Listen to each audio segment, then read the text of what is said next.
வணக்கம் நண்பர்களே, welcome to health up channel. சாமை அரிசி யூஸ் பண்ணி கேசரி எப்படி பண்ணுறதுன்றதை பற்றி பார்க்க போகிறோம். வாங்க வீடியோக்குள்ளே போகலாம். சாமை கேசரி செய்கிறதுக்கு 100 கிராம் எடுத்துருக்கோம். இதை நல்லா 3 to 4 டைம்ஸ் நல்லா வாஷ் பண்ணிடலாம். வாஷ் பண்ணிவிட்டு தண்ணியை நல்லா வடித்து எடுத்துக்கலாம்.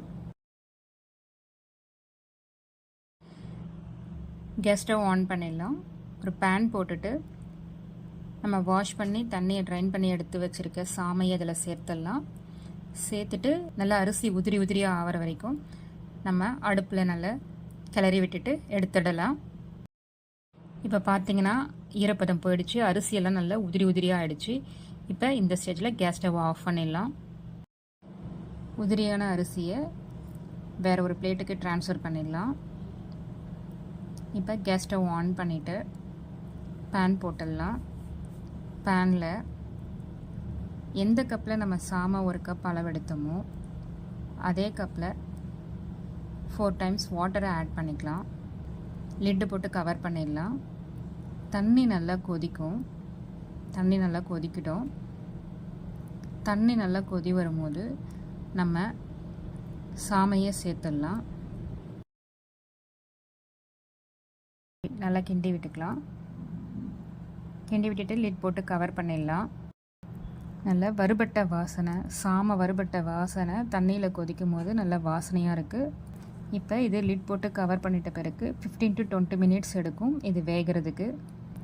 5 மினிட்ஸ் ஒன்ஸ் நம்ம கிளறி விட்டுக்கலாம்.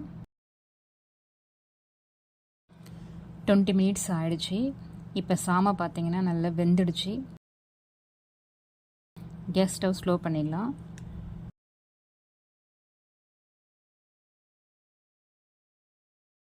சாமை பார்த்திங்கன்னா நல்லா வெந்து வந்திருக்கு.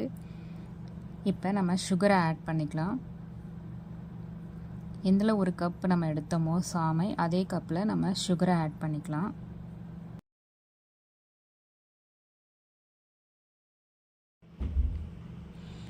சுகர் நல்லா மெல்ட் ஆகிட்ட உடனே நம்ம ஏற்கனவே குங்குமப்பூவில் கலந்து வச்சுருக்கோம்.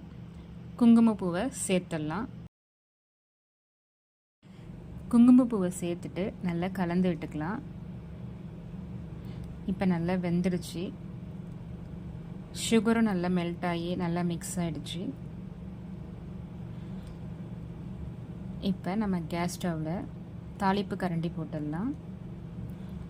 3 டீஸ்பூன் நெய்யை ஆட் பண்ணிடலாம். நெய் நல்லா சூடான உடனே முந்திரி பருப்பை போட்டு நல்லா வறுத்து எடுத்துக்கலாம். வறுத்த முந்திரியும் நெய்யையும் நம்ம குக்கான சாமையோட சேர்த்துடலாம்.